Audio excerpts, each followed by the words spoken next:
Friends మనం చూస్తున్నాం కదా, ఇది మొత్తం మనకు వాటర్ హీటర్ అనేది 7 ఇయర్స్ అయింది మొత్తం ఇది వాడి మనము. సో, ఈ 7 ఇయర్స్ అవ్వడం వల్ల ఇది ఇక్కడ మనకు ఆ బ్లాక్ కలర్ ఉంది కదా, స్విచ్ దగ్గర మనకి లీకేజ్ అవ్వడం అనేది జరిగింది. అలా లీకేజ్ అవ్వడం వల్ల మనకు చాలా అంటే చాలా డ్యామేజ్ అయిపోయింది. సో, అందుకనేసి మేము ఇక్కడ కనెక్షన్స్ కూడా పీకేసాము. మొత్తం వాటర్ కనెక్షన్ మొత్తం దానికి తీసేసాము. మనకేమంటే దీనికి రూఫ్‌కి పైన ఉంటుంది. వాటర్ హీటర్ అనేది వైర్స్ వచ్చేసి మనకు లోపలికుంటాయి. Water pipe connections and current connection also మనకు లోపలికుంటుంది. సో, దీనివల్ల ఏమైందంటే మనకి వాటర్ లీకేజ్ అయినప్పుడు మనకు అది అర్థం కాలేదనమాట. వాటర్ లీక్ అవుతున్నాయి అనేసి. చిన్నగా డ్రాప్ బై డ్రాప్ వస్తూ ఉన్నాయి. అవి మనం అబ్జర్వ్ చేయలేకపోయాము. ఒకరోజు సడెన్‌గా చూస్తే నాకు గోడ అనేది కొంచెం వెట్‌గా ఉందనమాట. ఇక్కడ ఈ విధంగా మొత్తము ఏదో తడిసిపోయినట్లు వచ్చిందనమాట. చెమ్మ వచ్చేసింది మొత్తము. సో, నాకు డౌట్ వచ్చి నేను చూడడం వల్ల అది నాకప్పుడు అర్థమైంది. ఓకే. నేను ఇంకా ఫస్ట్ ఏమన్నా పైప్ ఏమన్నా లీక్ అవుతుందేమో, వాటర్ పైప్ అనుకున్నాను. కానీ అది కాదు.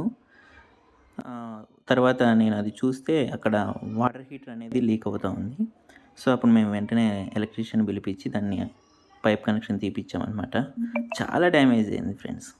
గోడలు మొత్తం నానిపోయినాయి. ఇక్కడ చూడండి, ఇది ఉబ్బింది కూడా మనకి పెయింట్ అనేది బయటికి. ఇక్కడ కూడా మనకు చెమ్మ వచ్చేసింది. ఫ్రంట్‌కి కూడా చెమ్మ వచ్చేసింది ఇది. అంటే ఇది స్లోగా గోడని నానుపుతూ వచ్చిందనమాట. సో, ఆ విధంగా మనకు చెమ్మ వచ్చేసింది.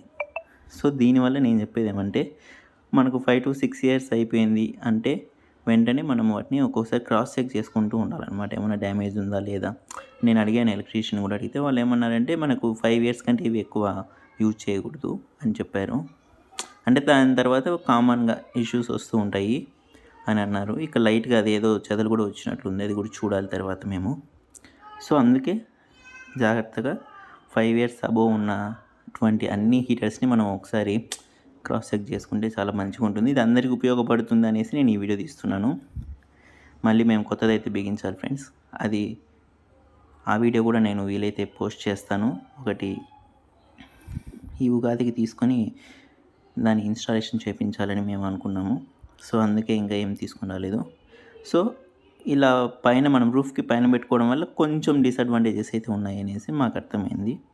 ఇది మనకు కామన్ బాత్రూమ్‌లో ఈ విధంగా ఉంటుంది సెటప్ అనేది. నార్మల్‌గా అయితే ఈ విధంగా సెటప్ ఉండదు.